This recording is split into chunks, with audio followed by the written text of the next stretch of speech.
It's not as old as many people think. It was built in the 1930s, and it was built under the direction of Archer Huntington.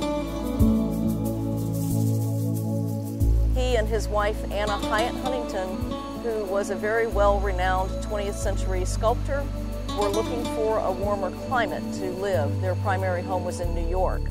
And they came down here and saw these former rice plantations and decided this would make a perfect spot.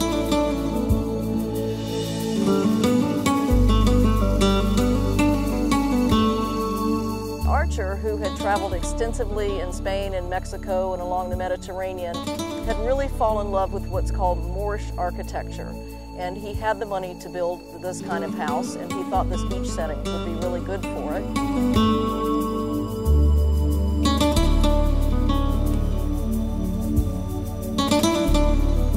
The house became nicknamed a castle. I don't know whether the Huntingtons actually called it that or not. For them, it was a retreat, a winter home to get away.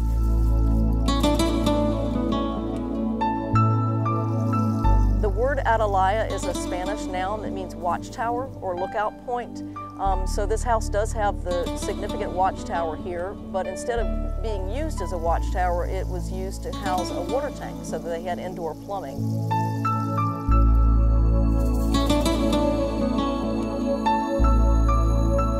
National Historic Landmark, and it's also on the Registry of National Historic Places, so it really has two separate distinctions.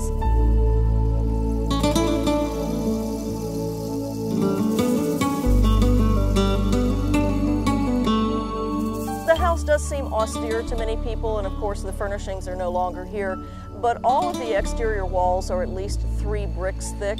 And of course, when the Huntingtons were here, all the windows were in place. They had some tapestries hanging from the walls, some oriental carpets in some of the rooms, and they did have electricity here.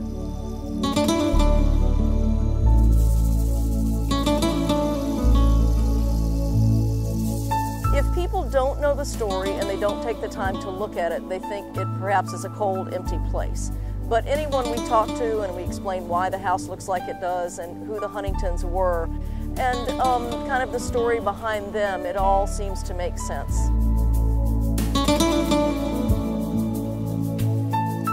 The first time I saw it was in the late 1990s, and at that time it was not receiving any care of any kind. There was a lot of vandalism going on. Windows were being broken, people were just roving around, but in the last few years the change has been remarkable. I have gotten to the point that I always feel very protective of this place, and it's almost like a second home. I spend so much time down here. I think all of us who work here and stay in the house would easily live here. We often say that we wish Archer and Anna would come back for a bit just so we could talk to them, but we have a real love and passion for the house and the people who lived here.